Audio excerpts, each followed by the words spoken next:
Bonjour à toutes, bonjour à tous. On se retrouve pour une nouvelle vidéo, en format vlog, toujours, hein. C'est un peu, on va dire la série de l'été que je fais un peu pour vous faire, patienter, en attendant de revenir à la rentrée avec des formats, un peu plus classiques, un peu plus, produits. Et donc, comme dans ma précédente vidéo, ce que j'aimerais faire ici, c'est toujours, faire des retours critiques sur, les vidéos que j'ai pu faire. Mais, cette fois-ci, ce que j'aimerais faire, c'est pas tant, répondre à des critiques, qui m'ont été adressées, mais plutôt m'adresser moi-même, en fait, des critiques, évoquer moi-même, des limites ou des choses que j'ai pas pu dire, dans mes précédentes vidéos. Parce que, souvent je fais quand même des vidéos qui sont assez longues, qui sont assez denses, mais, malgré ça, il y a quand même plein d'éléments, que j'arrive pas à aborder ou des angles que j'inclus pas ou que j'écarte, parce que, ben, sinon ce serait trop indigeste ou, sinon ça, on va dire, ça perturberait un peu le fil, narratif ou argumentatif. Et donc là, voilà, c'est des éléments, sur lesquels j'aimerais revenir. Alors voilà, je vous en dis pas plus pour introduire la vidéo, mais avant vraiment de passer, au cœur de mon propos, je voudrais quand même vous rappeler, bah, voilà, comme la dernière fois, que vous pouvez me soutenir sur Ko-fi et Patreon. C'est genre, vraiment essentiel pour moi, c'est ce qui me permet de vivre, c'est ce qui me permet d'avoir une stabilité économique. Et donc, voilà, si jamais vous appréciez mon travail, que vous le trouvez, on va dire, utile, d'une certaine manière, hésitez pas à me faire, soit un don mensuel, hein, ça peut être, même des petites sommes, ça peut être 1 € ou, des dons occasionnels. Tout est, on va dire, tout est encourageant, tout me donne de la force, tout est une forme de soutien, qui est précieuse pour moi.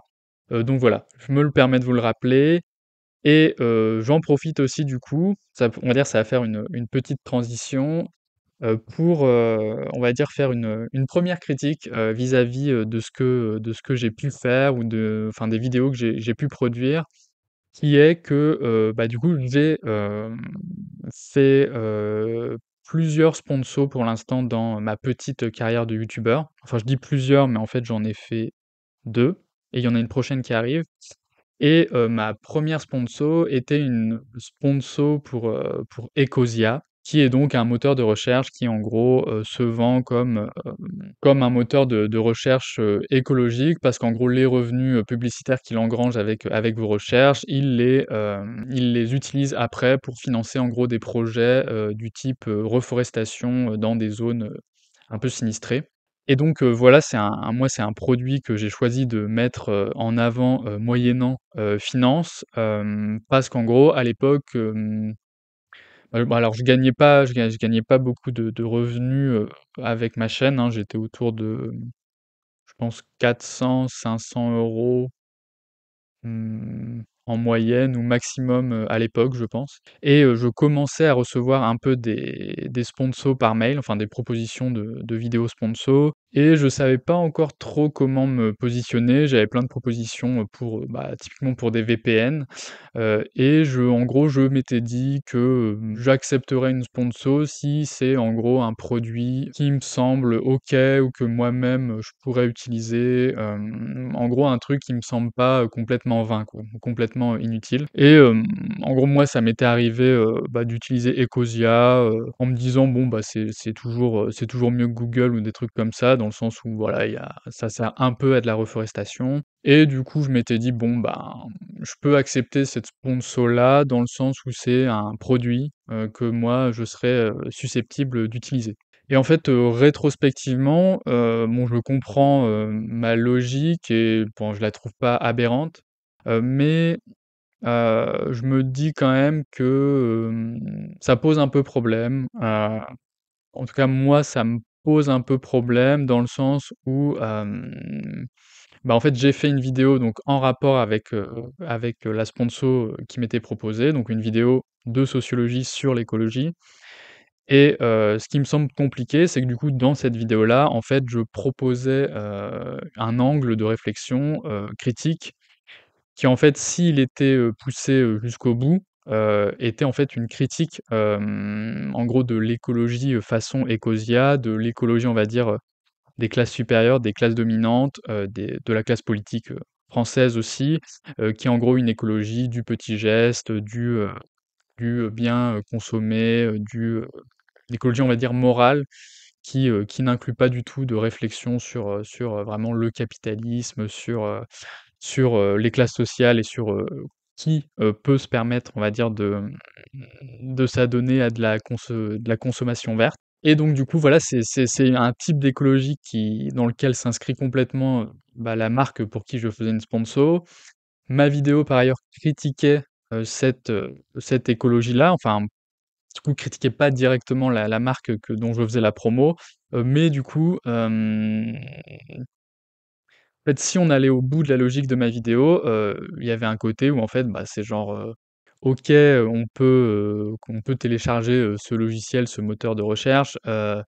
mais ça fait aussi partie du problème dans le sens où il y a tout un espèce de greenwashing, qui est fait à partir de ces sociétés-là et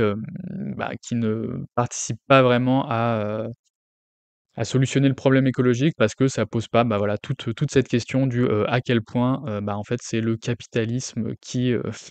détruit toute la planète. Du coup, c'était une espèce de gymnastique ou de dissonance, qui me semble un peu compliquée,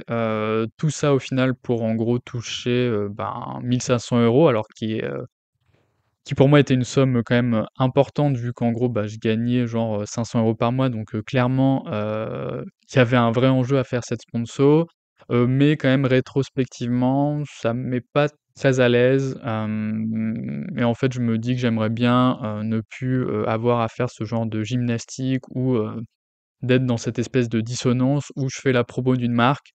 que par ailleurs, je critique indirectement, dans ma vidéo. Donc tout ça pour dire que, en gros, désormais, je vais essayer de faire soit des sponsors qui sont vraiment complètement raccord avec ma ligne, c'est ce que j'ai fait récemment en faisant la promotion de la revue, Jeunesse, qui est une revue de, voilà, de sociologie, que je lis, voilà, dont j'apprécie vraiment le travail, les sociologues qui y contribuent sont des sociologues qui sont même dans mes, on va dire dans mes chercheurs, chercheuses, un peu favoris, quoi. Donc c'était vraiment complètement raccord, avec la chaîne, mais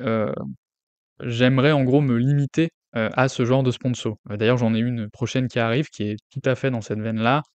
mais en gros les sponsors, on va dire, purement, commerciales pour des produits vraiment, capitalistes, ça me semble compliqué et j'aimerais bien ne pas en faire. Et du coup, donc, pour pouvoir, on va dire, m'octroyer ce luxe de refuser ce genre de sponsor, pour pouvoir, on va dire, ne pas avoir à me retrouver dans ce genre de situation et de trucs un peu dissonants, bah, c'est en fait, c'est votre soutien,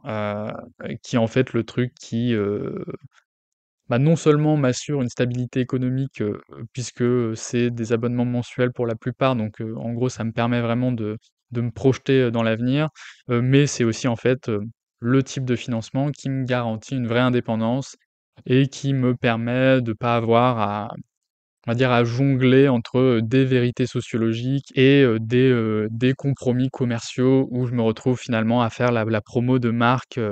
avec lesquelles je suis, bah, partiellement, en désaccord, donc voilà. C'était un peu pour vous faire un peu ce retour critique sur les sponsors et pour vous expliquer aussi, pourquoi, bah, le financement participatif via les plateformes, c'est vraiment ce qui, en tout cas sur ma chaîne est, vraiment, essentiel. Donc voilà, ça c'était, voilà, un peu pour la transition où, voilà, je vous parle à la fois du fait que vous pouvez me soutenir et en même temps je vous fais un retour critique sur une de mes vidéos où j'avais fait une sponsor. Maintenant je voudrais passer à un retour critique, on va dire un peu plus,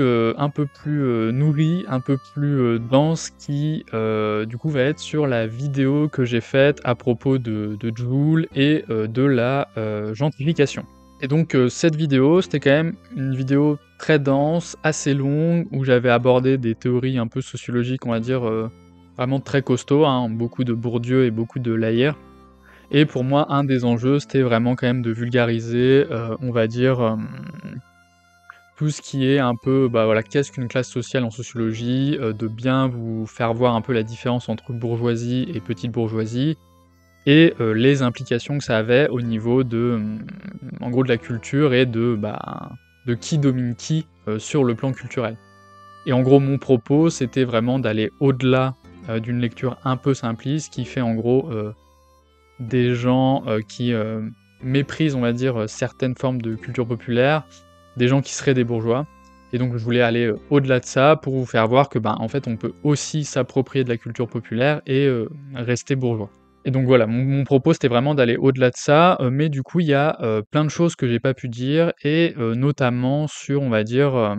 sur ce qui amène des gens qui sont issus des classes moyennes, des classes supérieures à apprécier de la culture populaire, à apprécier du Jul ou autre, hein. Ça peut être, je sais pas, des films d'action, les Marvel et cetera. Enfin, il y a vraiment plein de choses,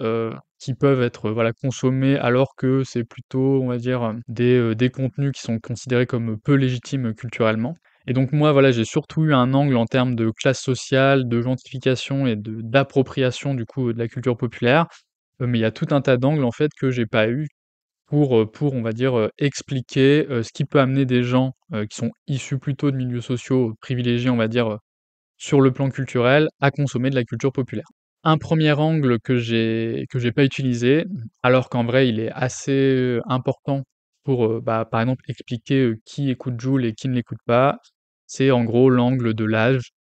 Et voilà, ce que j'ai pas dit, alors que c'est quand même une donnée importante, c'est que, ben, alors que ce soit dans les auditeurs de rap, mais aussi je pense, dans les auditeurs de Jul, mais là je pense pas qu'on ait vraiment de données pour l'étayer, bah, l'effet de jeunesse, est, hyper important. C'est, énormément les jeunes, qui écoutent du rap, c'est énormément les jeunes, qui, je pense, écoutent du Jul et du coup, c'est quand même un élément hyper important pour expliquer, bah, pourquoi, voilà, des gens des classes moyennes ou des classes supérieures peuvent kiffer ce genre d'artistes. C'est que, bah, en fait, à un certain âge, à l'adolescence, quand on est au collège, même quand on est au lycée, en fait, c'est pas si, exceptionnel, d'écouter des artistes qui sont pas, hyper, valorisés culturellement, quoi. C'est un truc un peu connu que je pense, vous-même à votre niveau, vous avez dû, constater ou éprouver, mais, typiquement, voilà, à l'adolescence, on va être fan, enfin moi je vais parler de mon époque, hein, mais genre, dans les années 90, on a beau être des classes supérieures, c'est pas pour autant qu'on va passer à côté de la Star Academy, c'est pas pour autant, même qu'on va kiffer des émissions de télé-réalité, hein, genre Secret Story et cetera, voilà, c'est pas pour autant qu'on va pas kiffer, par exemple, je sais pas, des stars de la pop comme Laurie, bon, à mon époque, hein. Bref, tout ça pour dire que voilà, donc quand on est au collège, ou quand on est ado, c'est vraiment pas du tout exceptionnel, en fait, d'avoir des goûts, culturels, peu légitimes, mais en revanche, c'est souvent, avec le temps, que ça va s'estomper ou que ça va, comment dire? Que des goûts, peu légitimes qu'on a, genre le foot, le rap, on va dire les réinvestir, mais d'une autre manière. Et alors enfin, sans rentrer trop dans le détail, on peut esquisser, on va dire, 2-3 hypothèses sur, pourquoi c'est comme ça. Il y avait un truc qu'avait dit, Philippe Coulangeon dans une émission, sur France Culture que j'avais trouvé intéressant, et je pense qu'on peut le combiner à une autre hypothèse, qui était en gros, il disait que, enfin il expliquait que, bah, en France, à un moment donné, il y avait eu, la massification scolaire. Et que, bah, par exemple, au collège, il y a, énormément, de classes populaires. Et même, bah, des fois, les classes populaires, peuvent être, on va dire, presque, dominantes, on va dire, sur le plan, numérique, sur le plan des jeunes, dans les collèges. Et du coup, ça crée des rapports de force, un peu différents dans les cultures juvéniles. Heu, les gens des classes populaires, les goûts des mecs, en particulier des classes populaires, peuvent être en fait, tout à fait, valorisés, dans les cultures juvéniles. Au fond, dans une situation où dans les lycées, les enfants d'origine populaire étaient ultra minoritaires, bah, au fond, on peut imaginer que la norme culturelle était celle des groupes majoritaires, qui étaient plutôt des enfants de bourgeois, pour aller vite, dans une situation où c'est finalement l'inverse, où dans la population lycéenne, eh bien,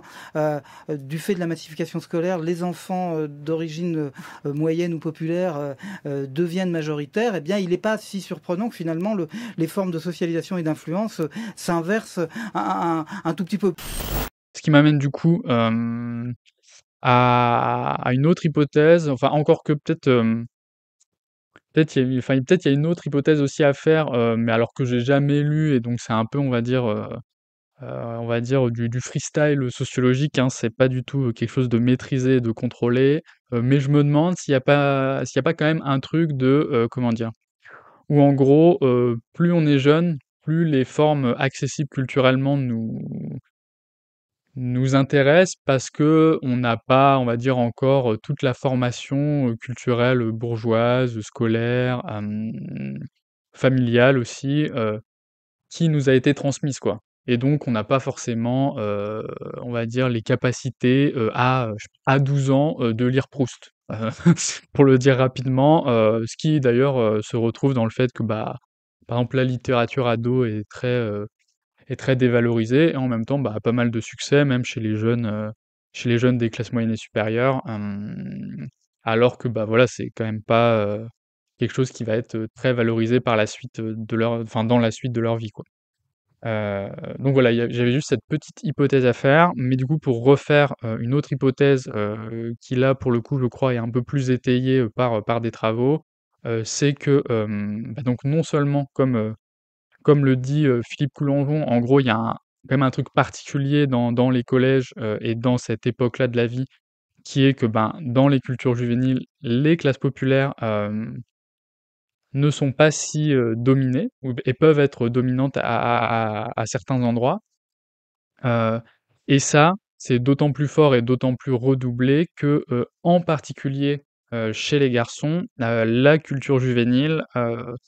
se construit en opposition à l'école. Et ça, je pense que, c'est quand même un truc très fort,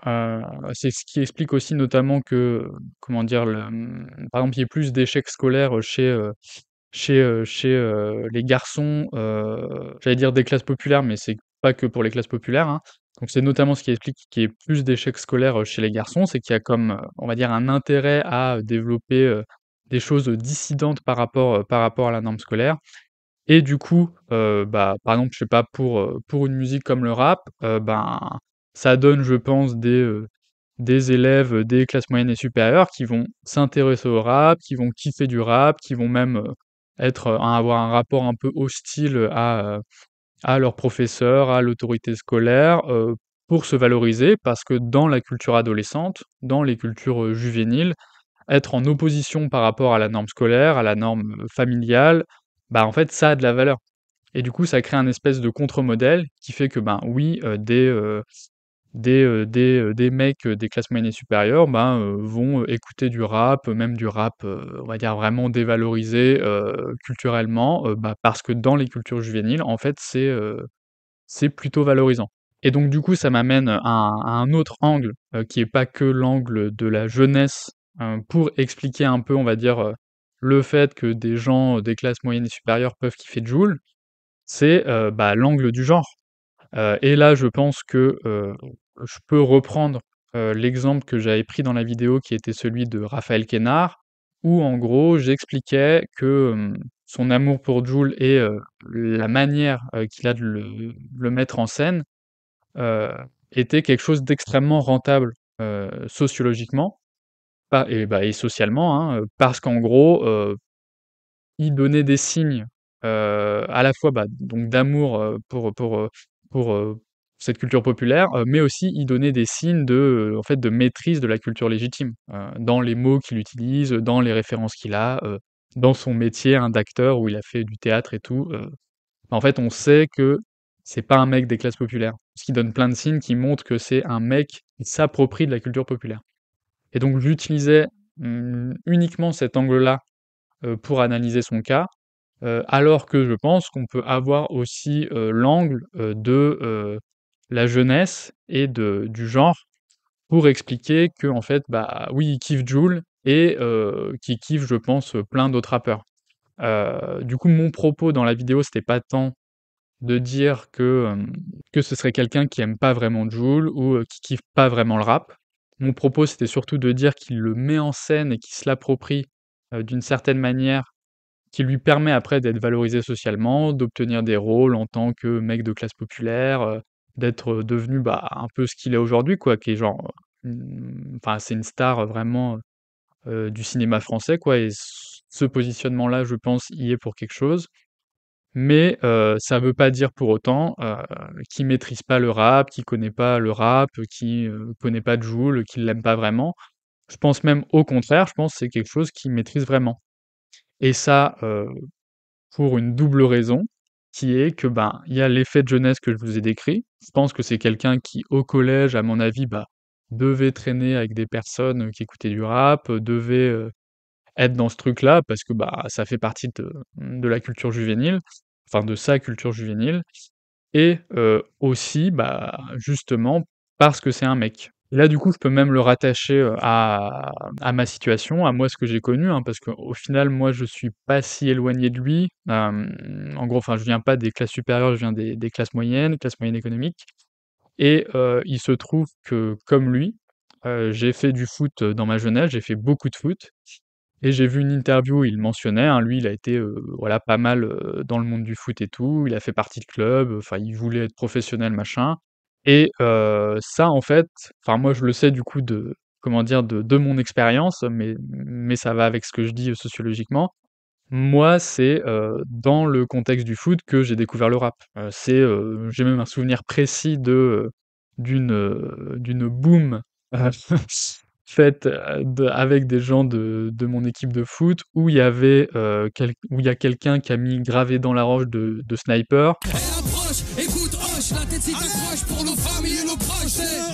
sorti de nulle part, c'était écrit, c'est pas un hasard. Un journal de l'astro. On lâche pas, on s'accroche, du but on se rapproche. Son disque ou sous le porche, c'est gravé dans la roche. Maintenant reste les mêmes, on retranscrit la vie qu'on mène. Et genre, j'étais choqué, je trouvais ça trop bien. Après, j'essayais de le réécouter et genre, enfin, j'étais genre en CM2, CM1 et après, du coup, ça m'a poursuivi tout le collège. J'étais fan de Sniper, bon, je me suis mis à écouter évidemment d'autres choses, Rof, enfin plein de choses, mais enfin, j'étais fan de ce groupe-là parce que, bah, je l'ai découvert dans mon milieu de footeux et oui, dans mon milieu de footeux, il y avait des mecs des classes populaires et il y avait surtout des mecs. Et écouter du rap dans ce milieu-là, bah, c'était aussi, très valorisé parce que c'est un truc, bah, très masculin, très, viril, et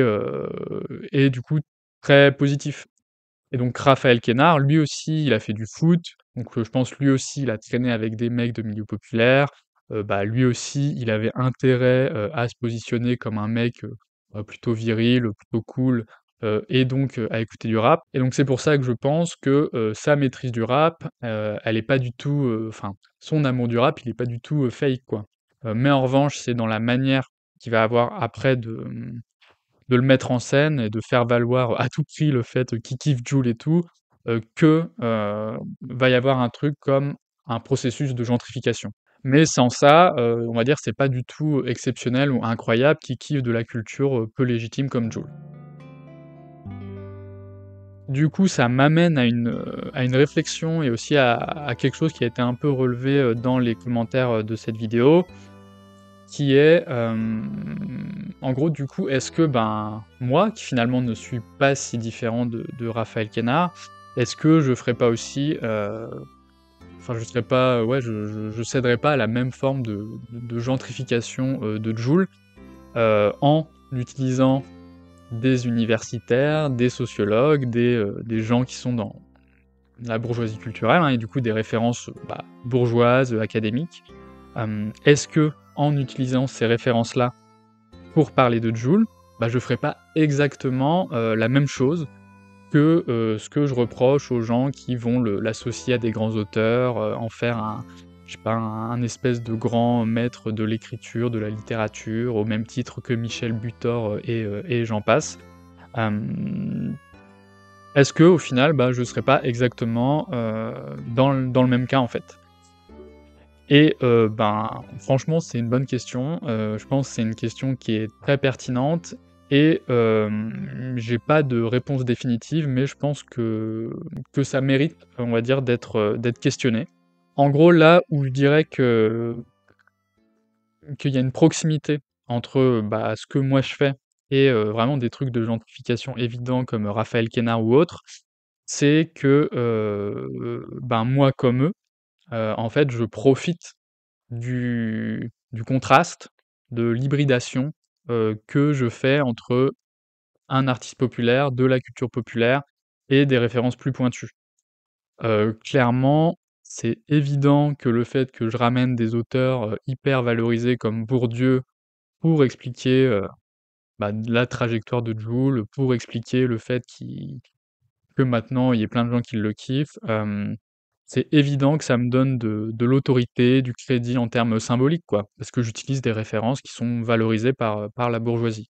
Et quelque chose qui va vraiment dans ce sens, je pense, c'est qu'en vrai, j'ai bien vu qu'au niveau, on va dire, de la réception de ma vidéo, il y avait des gens qui, je pense,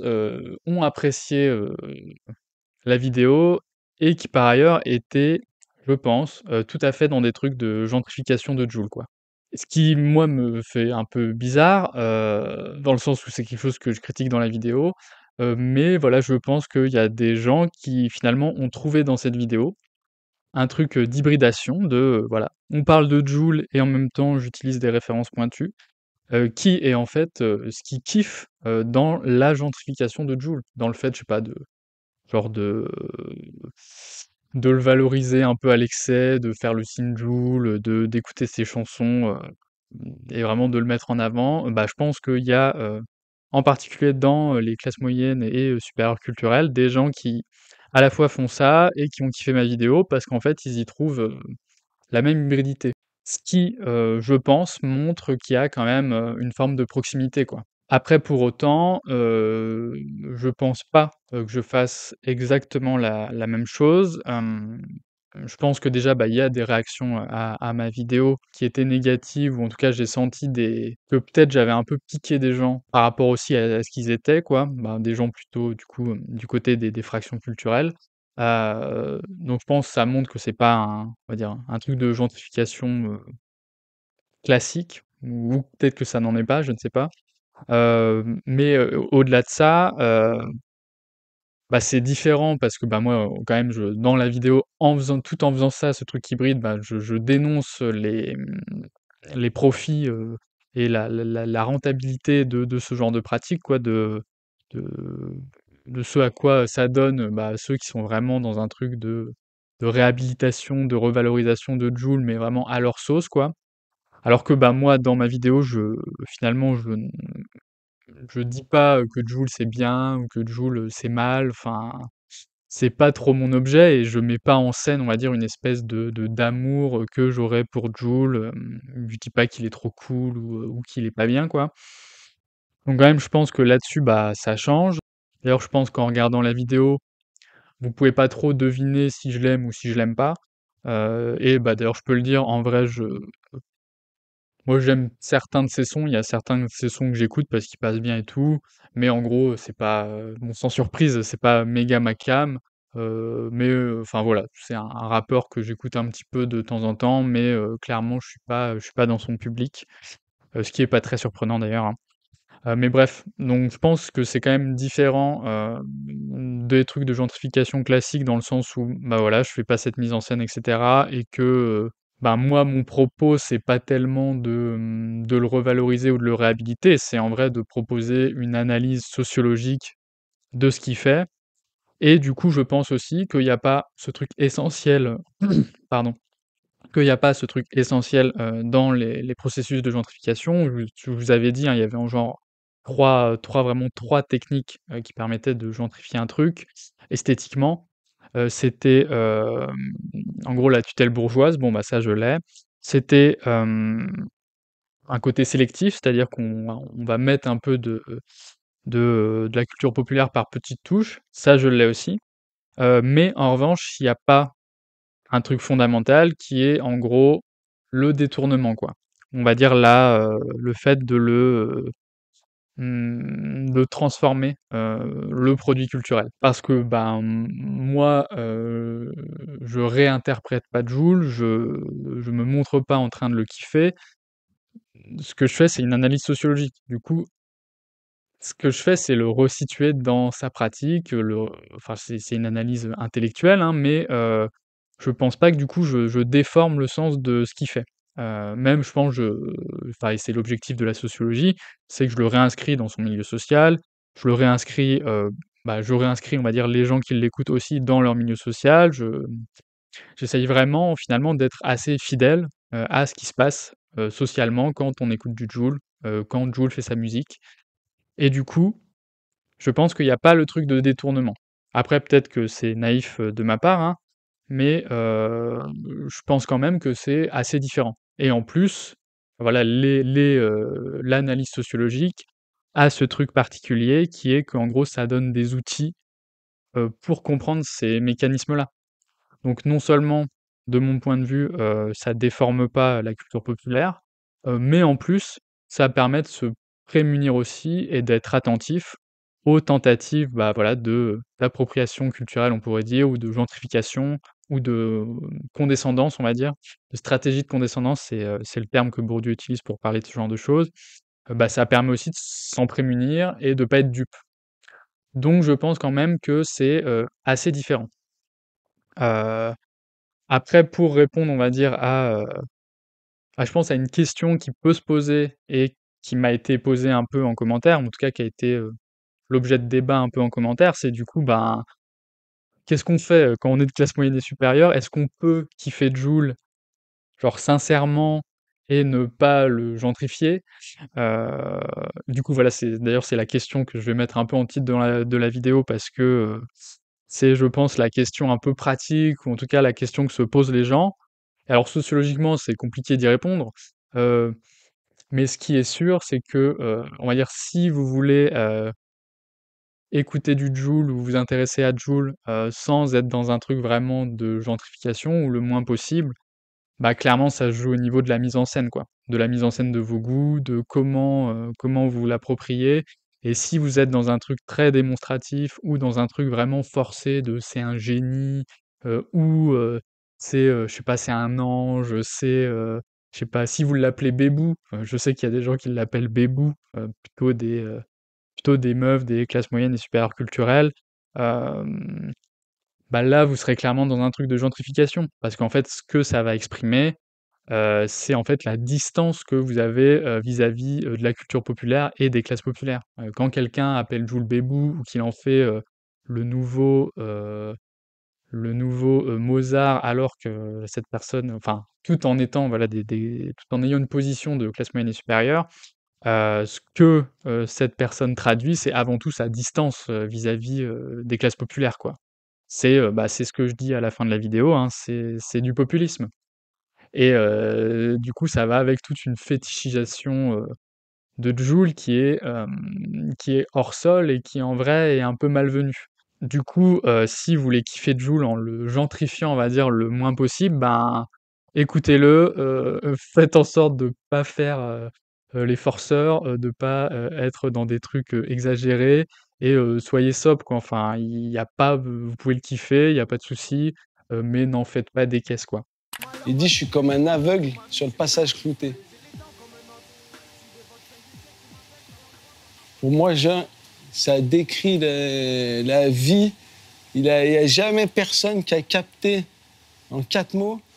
ce que moi j'ai comme sensation de ce que peut être la vie et l'existence et tout. Et donc ce son, au-delà de ça, après, on a des dizaines et des dizaines. Il y a Radio Jul, on pourrait l'écouter 24 heures sur 24. Mais pour autant, une fois qu'on a dit ça, ça n'empêchera pas que, comme moi, quand je mobilise Bourdieu et cetera, si vous avez par ailleurs des ressources culturelles, si vous êtes plutôt, bien positionné socialement, en écoutant du Jul, vous allez quand même profiter, de votre position sociale et vous allez pas être infériorisé comme les autres. Vous allez pouvoir être valorisé, par d'autres gens, qui trouvent que vous êtes, très ouvert d'esprit, et cetera. Donc les mécanismes sociaux de valorisation, vont quand même jouer, quoi et ça, je pense qu'il faut pas se leurrer et moi, clairement, je m'inclus là-dedans. Alors maintenant que j'ai dit ça, je voudrais toujours, faire un retour critique sur ma vidéo, sur Jul et la gentrification, mais passer à un autre aspect, à un autre sujet, qui est qu'en gros, dans la fin de ma vidéo, je dis, en m'appuyant sur Bourdieu, en parlant de stratégie de condescendance, qu'en gros le fait de, comment dire? De valoriser la culture populaire, mais voilà, d'une manière, populiste, le fait par exemple comme Raphaël Quénard ou comme les autres exemples que je cite, le fait d'être dans une espèce d'ouverture, d'esprit, c'est plutôt un signe d'appartenance à la bourgeoisie. Plutôt, en gros, un signe d'appartenance à la petite bourgeoisie qui, elle, va être plutôt, on va dire,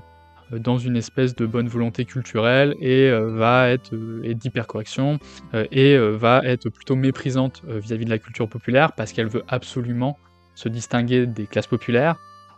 parce qu'elle elle n'en est pas si, éloignée. Donc voilà, donc je disais ça et je pense que, sociologiquement, c'est des mécanismes qui sont réels et je trouve ça intéressant d'en parler. Mais en revanche, je pense qu'il faut que je fasse une nuance que j'ai pas faite dans la vidéo, par rapport à ce type de gentrification, qui est que, en fait, c'est pas parce qu'on fait ça, qu'on est un bourgeois. Et même, d'ailleurs dans une étude sur la gentrification que je cite, hein, qui est celle d'Anaïs Collet, ceux qui font ça, sont plutôt tendanciellement, dans les classes moyennes culturelles, que on peut appeler aussi, petite bourgeoisie, hein. C'est synonyme, quand j'utilise petite bourgeoisie, ça veut dire, classe moyenne et inversement. Et ça, je pense que c'est quand même quelque chose d'important, de vraiment, intéressant à préciser. D'ailleurs, je suis en train d'écrire un article un peu sur le sujet pour, Elucide. Alors vous pourrez sûrement pas le lire, si vous n'êtes pas abonné, mais je suis en train de plancher sur le sujet et pour vous dire ce qui est, je pense vraiment intéressant, dans cette, nuance, c'est que, ce qu'observe une sociologue comme Anaïs Collet, mais aussi, j'ai vu ça dans un autre article qui parle, en gros de la petite bourgeoisie culturelle qui part, élever des chèvres. En gros du renouvellement, des métiers d'éleveurs qui, on pourrait dire se gentrifient, puisqu'avant c'était, en gros c'était surtout des paysans, qui étaient d'extraction, populaire, ou c'était des gens avec, peu de ressources culturelles et maintenant il y a beaucoup de gens des classes moyennes culturelles, de la petite bourgeoisie, qui veulent devenir éleveurs de chèvres. Et du coup, le métier est vraiment en train de se renouveler et de changer au niveau sociologique, quoi. Et donc, voilà, j'ai lu un article sur ce sujet et les travaux d'Anaïs Collet, pareil, allaient dans ce même sens, qui est en gros de dire que, si, des classes moyennes culturelles, si la petite bourgeoisie culturelle, se met à s'approprier, alors aussi bien, on va dire des logements, enfin des quartiers populaires, que des métiers populaires, comme celui, d'éleveur et c'est pas tant, on va dire une stratégie de distinction à la Bourdieu qui serait, une stratégie de distinction, bourgeoise qui serait genre, une grande distinction noble et presque gratuite et désintéressée, mais ouais, c'est plutôt en fait quelque chose de l'ordre, d'une stratégie de reclassement. Du coup, c'est quand même assez différent dans le sens où, ça naît en fait, d'une contrainte et notamment d'une contrainte, économique. C'est-à-dire que si des gens, des classes moyennes culturelles deviennent éleveurs de chèvres, si des gens des classes moyennes culturelles, emménagent dans des quartiers comme le Bas-Montreuil ou comme la Croix-Rousse, à Lyon, c'est parce qu'en fait, il y a une contrainte économique et que c'est des gens qui en gros sur le marché de l'emploi parce que de plus en plus, en gros, les secteurs culturels sont, dévalorisés, sont peu rentables économiquement, sont attaqués par les politiques, hein. Enfin, c'est de moins en moins rentable d'être, par exemple, dans la fonction publique, culturelle. Et pour ces raisons-là, quand on fait partie des classes moyennes culturelles aujourd'hui, on a moins de possibilités, de s'en sortir économiquement. Enfin, non, je dis de s'en sortir, mais je devrais plutôt dire de réussir économiquement, d'être vraiment, dominant, d'être à l'aise, et du coup, le fait, d'investir des quartiers populaires ou des métiers populaires, plus qu'une, stratégie, de distinction, c'est vraiment une manière, de se revaloriser socialement, de trouver d'autres issues, de trouver d'autres manières, de se distinguer, mais à partir de contraintes, économiques qui sont réelles. Du coup, quand je disais dans ma vidéo que, une espèce d'ouverture au populaire et le fait de gentrifier, une esthétique populaire, c'était typique de la bourgeoisie, ben, en vrai, pas tant que ça, en tout cas pour ces exemples précis. C'est plutôt un marqueur d'une appartenance, en gros, à une classe moyenne ou une petite bourgeoisie culturelle, on va dire un peu désargentée ou un peu empêchée, économiquement. Et du coup, bah, réinvestir des formes de culture populaire et les anoblir avec du capital culturel que ces gens possèdent, c'est plutôt une manière de se repositionner plutôt que, d'être ultra dominant, quoi. En gros, en très gros. Et voilà, au passage, par exemple, je pense que c'est une des raisons, qui explique que, par exemple, Jul, de plus en plus dans les milieux militants et enfin, je pense à Jul, mais je pense aussi à d'autres trucs. Je pense, par exemple, aux Nike requins, on va dire à des vêtements qui sont associés dans l'imaginaire collectif, aux classes populaires. Bah, je pense que si des trucs comme ça sont valorisés dans les milieux militants, c'est que, bah, justement, les milieux militants, on a beaucoup de classes moyennes culturelles, déclassées, qui parfois peuvent être issus de milieux bourgeois, hein, mais voilà, de classes culturelles qui vont avoir des ressources culturelles, mais pas forcément énormément, d'argent. Et du coup, je pense que, les militants, politiques, de gauche s'inscrivent beaucoup, en fait, dans ce truc-là on utilise des éléments populaires pour se revaloriser, alors parce qu'on est justement un peu déclassé. Mais bref, je vous en dis pas plus sur le sujet, mais c'était juste je voulais rattacher quand même à ce truc-là que je trouve qu'on voit beaucoup dans les milieux militants et que peut-être, vous-même vous avez pu constater. Maintenant, je voudrais revenir rapidement sur, 2 vidéos qui est, donc la première vidéo sur Jul qui parlait de mépris de classe et aussi, la vidéo sur les relations parasociales. Je vais les faire assez rapidement parce que je vois que la vidéo est déjà assez longue et je voudrais pas faire un truc, interminable. Alors, sur la vidéo concernant, Jul et le mépris de classe, j'ai pas beaucoup de choses à redire parce qu'au final les nuances, je les ai faites, beaucoup dans la vidéo suivante. En revanche, je voudrais juste revenir sur, une critique et une remarque qui a été faite en commentaire et qui me semble un peu intéressant, de creuser, rapidement. Cette remarque, j'avoue, c'est quelque chose qui m'a un peu surpris au premier abord. C'est un commentaire que je crois qui est revenu, 1 ou 2 fois, ou 2-3 fois, je sais plus. Et en gros, c'était des gens qui, me disaient que, c'était bizarre, pour le cas de Jul et le fait qu'il ait été, méprisé, de pas avoir pris en compte, l'angle racial. Et alors j'avoue, moi au premier abord j'étais assez surpris puisque bon Jul, enfin, c'est assez flagrant que c'est voilà un homme blanc, même dans son prénom, Jul, Julien, enfin c'est assez évident, même physiquement, enfin il fait vraiment pas racisé quoi, il y a pas trop de doute là-dessus. Donc j'avoue, au premier abord, je trouvais ça genre un peu surprenant, voire même, un peu, ridicule ou absurde, mais il faut être, un peu charitable et en fait, après j'ai compris un peu d'où ça venait et en fait, bon, c'est pas complètement absurde, c'est même pas absurde, enfin ça a un sens même si je suis un peu en désaccord, même si je suis même, pas mal en désaccord. En gros, l'idée, derrière ces commentaires, c'était de dire que, Jul parce que c'est un mec de banlieue, parce que c'est un rappeur, qui du coup est associé à une culture, qui, ben, historiquement, vient des quartiers populaires, où il y a des populations, immigrées, anciennement, colonisées, bah, parce que, il vient de là, on va dire, sur le plan, racial, il serait pas, complètement blanc. Ou en gros, il serait, comme, contaminé par le stigmate, qui pèse sur les populations, non blanches. Et donc, cette réflexion, il me semble qu'elle a été développée notamment, bah, par quelqu'un qui s'appelle Wissam Selka, qui est affilié à une chaîne YouTube qui s'appelle Parole d'honneur et à on va dire un courant politique, antiraciste, qui est dérivé du Parti des indigènes de la République, qui est lié notamment à la figure, d'Horia Boutelja.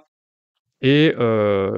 c'est un courant, politique antiraciste où il y a des militants,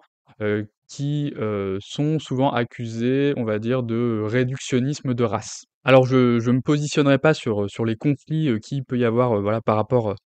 à ces militants, hein. Je sais que ça peut être assez vif et même, bah, sur internet, peut y avoir des choses assez tendues, par rapport à eux. Du coup, je vais me contenter de revenir sur le point précis, qui m'a été reproché à partir, de cette perspective, je pense. Du coup, ce qui me semble quand même pertinent et qui permet d'aller au-delà un peu, du sentiment de premier abord qui est genre, c'est un peu absurde et bizarre. Ce qui me semble pertinent, en gros dans cette réflexion, c'est en gros de, dénaturaliser un peu, l'appartenance raciale ou l'assignation, raciale. Parce qu'en gros, du coup, j'ai vu une vidéo où Wissam développait, cette réflexion, qui consistait en gros à dire, exemple à la pluie, que, des gens qui à la base, sont considérés comme blancs, viennent de milieux blancs, peuvent, en fonction, de leur choix de vie, en fonction de ce à quoi ils sont associés, peuvent subir en gros des sanctions sociales, qui sont, celles des populations, racisées. Il y aurait plusieurs exemples à avoir. Je crois dans la vidéo, il parle par exemple de Ribéry, qui, bon, en plus de tout le mépris de classe qu'il s'est mangé, a aussi été très critiqué quand il s'est converti, à l'islam et effectivement, l'islam, dans nos sociétés a une connotation raciale et donc c'est évident que, tout en étant blanc à la base, en venant d'un milieu de blancs, c'est sûr qu'il a subi une forme de mépris, qui est liée à la hiérarchie raciale. Un autre exemple, qui je pense est aussi, très pertinent, et qui je pense est très parlant, c'est, l'exemple de femmes blanches, qui, à la base étaient pas musulmanes et qui vont se convertir, qui vont porter le hijab et qui du coup, dans l'espace public, d'un coup, vont plus du tout avoir, la même position et vont être exposées à plein de violences et ça pour le coup, c'est un témoignage que j'ai déjà entendu, de vive voix. J'avais assisté à une conférence organisée par un groupe militant, qui se mobilisait sur ces questions et où il y avait, voilà une meuf, enfin une mère de famille qui était, qui à la base, était pas musulmane, qui s'est convertie, qui était, blanche, qui expliquait, heu, à quel point ça avait changé quoi et à quel point elle s'était mangée du mépris, à la suite de ça. Donc, ce qui me semble intéressant dans ces exemples et dans cette perspective, c'est de montrer qu'en fait, le positionnement racial, il peut bouger, en fonction de comment on est perçu, de comment on évolue dans nos vies et ce qui est très intéressant là-dedans et ça rejoint, des travaux, de référence, sur la race, en sociologie. Ce qui est intéressant là-dedans, c'est que ça montre qu'en fait que les questions, raciales, en fait, c'est pas une question, naturelle. C'est vraiment une question de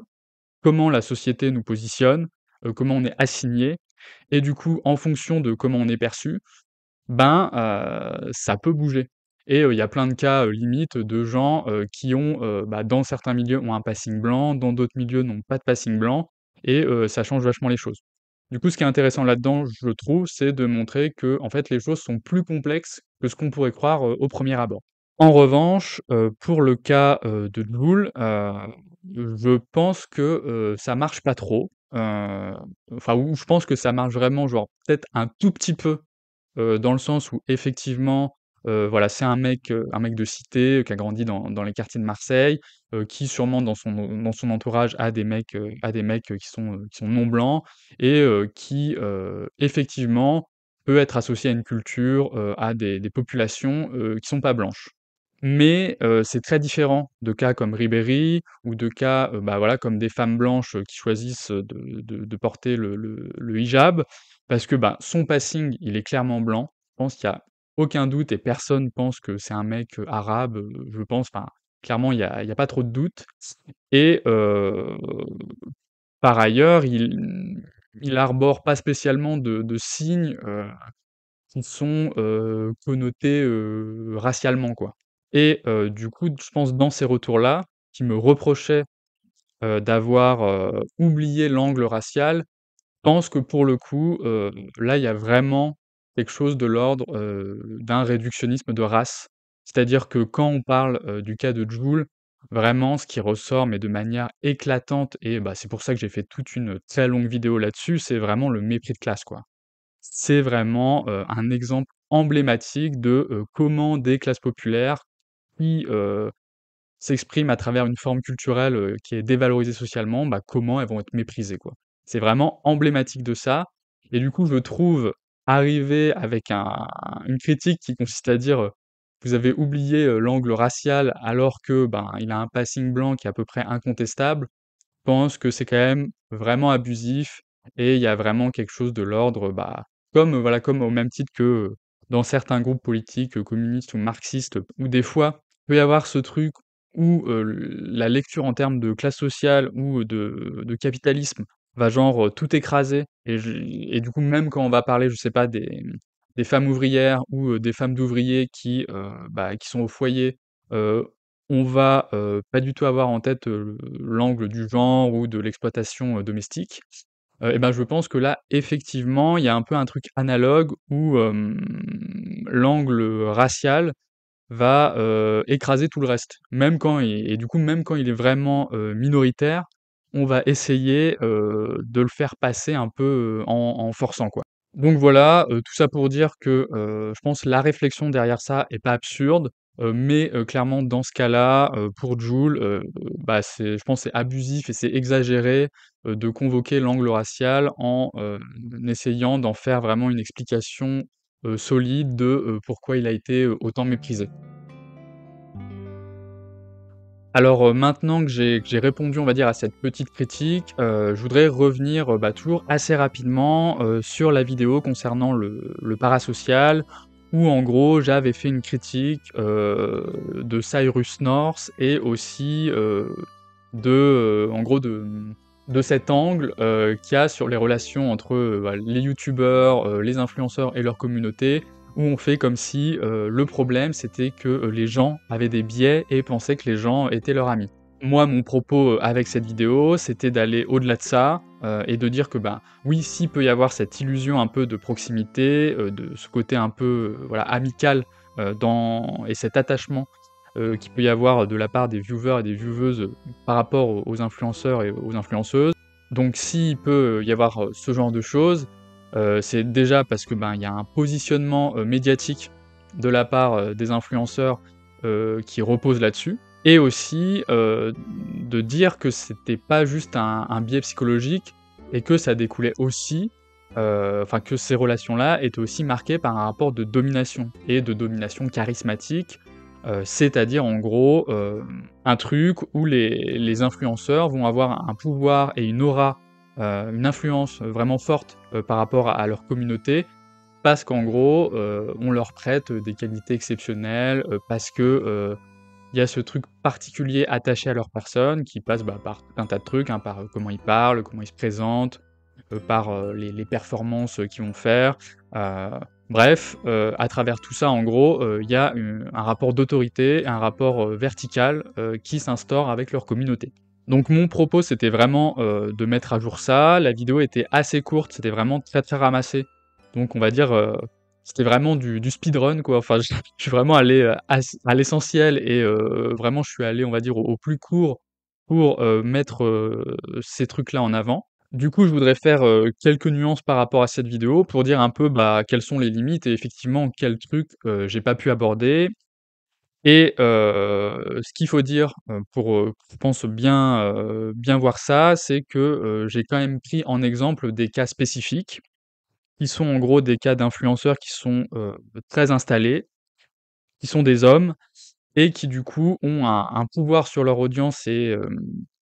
où il y a vraiment un rapport, asymétrique qui est très marqué, très fort et presque, unilatéral. Les cas que j'avais en tête, c'était, bah, voilà, bah, Cyrus North dont je parle tout le long de la vidéo, mais aussi, voilà des personnes, bon, typiquement comme Norman fait des vidéos, mais aussi comme Squeezie. Alors évidemment, je les mets pas tous, dans le même sac, puisque, enfin sur Squeezie et Cyrus North, bah, il y a aucune affaire de violence sexuelle, enfin il y a rien de ce type. Mais là où je les positionne de la même manière, c'est que c'est des influenceurs installés, qui sont des hommes et qui du coup ont un vrai pouvoir, sur leur audience qui est vraiment très, très, net et très, très, clair. Et du coup, ce qu'il faut dire, c'est qu'il y a aussi, des rapports, bah, des relations, parasociales, qui peuvent être aussi, plus ambiguës, ou en tout cas, où les choses sont, moins claires, moins évidentes. Et alors, il y a évidemment, bah, les situations où, les influenceurs ou influenceuses, en vrai, sont, pas du tout des gens, installés, ils ont des toutes petites communautés et du coup, c'est des situations où, les rapports de pouvoir et d'asymétrie, sont quand même, beaucoup moins nets et beaucoup moins tranchés. Ne serait-ce au niveau de l'asymétrie, relationnelle interactionnelle, par exemple, c'est typiquement des gens, qui vont pouvoir avoir, des interactions, beaucoup plus nourries avec leur communauté, quoi. Il va y avoir des choses, qui se rapprochent beaucoup plus, des relations d'amitié, des relations, d'interconnaissance, parce que c'est des communautés plus resserrées, plus petites et où la personne n'est pas une espèce de star, qui est bombardée, de messages. Donc du coup, il y a un truc, quand même, beaucoup plus proche, des relations amicales. Donc il y a, je pense, ce genre de relation où l'absence de réciprocité est, beaucoup moins nette, et aussi où la domination charismatique est beaucoup moins flagrante, quoi, parce que c'est des gens qui ont des petites communautés, donc ils ont pas énormément de pouvoir. Mais il y a aussi, je pense, des cas où, les choses sont plus compliquées, parce qu'en gros, bah, il y a d'autres rapports de domination en jeu. Et là, je pense évidemment,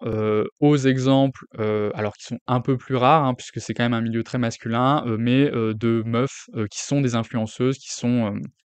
des streameuses, qui sont des youtubeuses et où là, la relation parasociale est pour le coup, je pense beaucoup moins nettement, à leur avantage que, dans le cas, d'influenceurs, bah, voilà, qui sont des hommes. Dans le sens où, les coûts,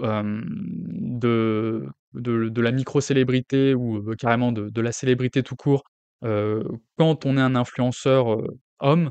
je pense qu'ils sont vraiment beaucoup moins forts. C'est voilà, beaucoup ce truc de, les gens ont l'impression d'être proches de toi et du coup, c'est bizarre ou ça peut être invasif ou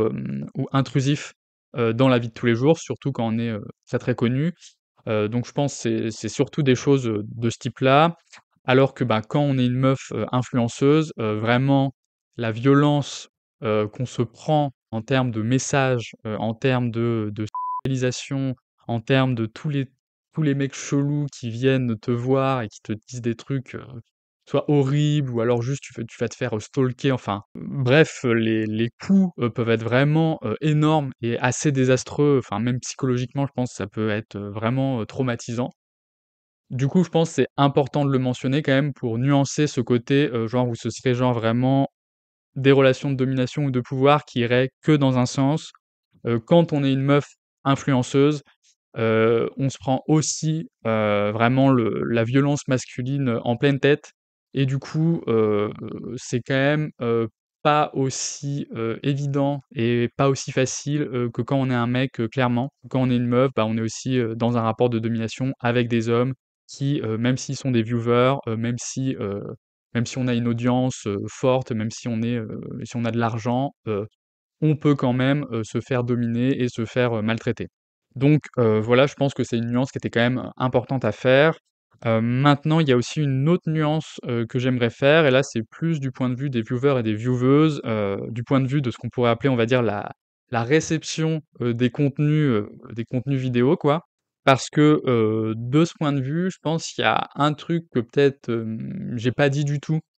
et qui peut aussi, comment dire, permettre un peu de nuancer, le tableau, des relations parasociales qui est, quand même assez sombre et assez, négatif dans ma vidéo. Ce truc, du coup, qu'il faut dire, je pense, c'est que, dans la relation parasociale, dans l'attachement, qu'on peut avoir, vis-à-vis, voilà, de certains créateurs, de certaines créatrices, il y a aussi un truc qui est positif, qui est, nourrissant, affectivement et qui peut, faire du bien et avoir, bah, plein d'aspects, vertueux et je pense que, avec ma vidéo, avec l'angle que j'ai choisi, bah, c'était quelque chose qui ressortait, pas du tout et du coup, peut-être que certaines personnes, ont pu ne pas trop s'y retrouver ou ont pu être, frustrées,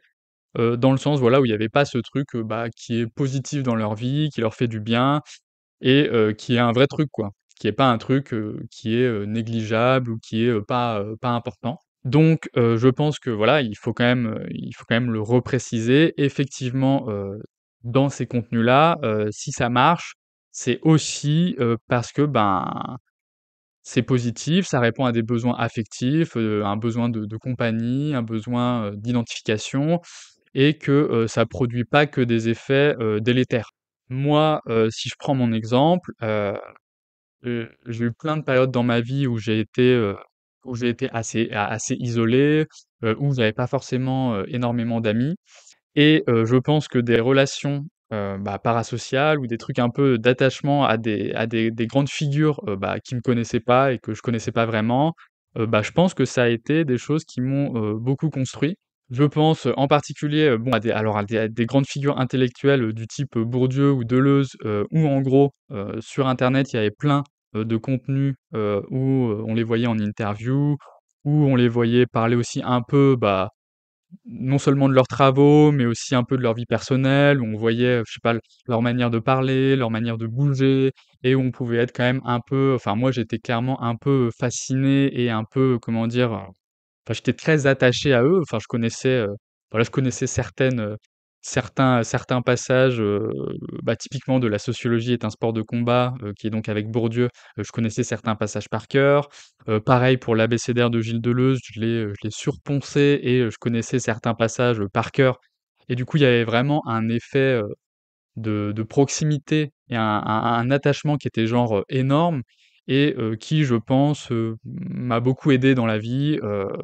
ne serait-ce que pour accéder, voilà, à d'autres ressources intellectuelles, pour essayer un peu de me comprendre, de rendre le monde un peu plus clair et pour avancer dans la vie, clairement, c'est des choses qui ont été, ultra déterminantes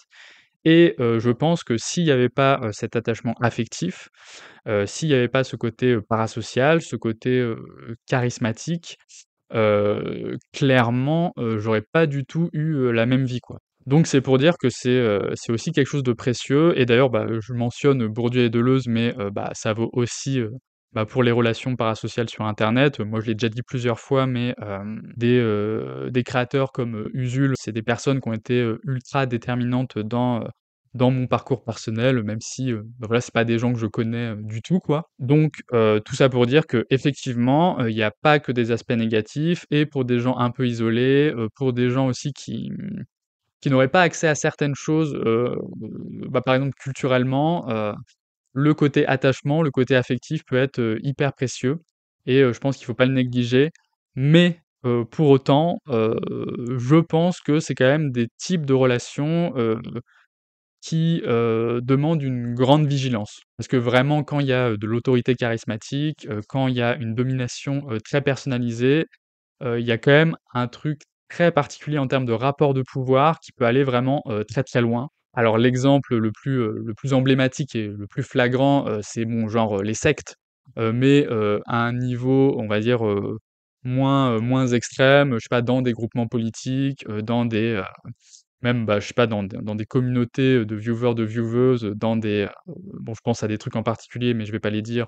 On va dire dans certaines sphères, médiatiques, sur internet, il y a vraiment, je pense, des relations extrêmement délétères, qui peuvent se développer parce qu'il y a pas de vigilance, sur les rapports de pouvoir. Et d'ailleurs, sur ce sujet, si ça vous intéresse, je vous encourage vraiment, vivement, surtout si vous êtes un peu militant, si les questions politiques, vous intéressent,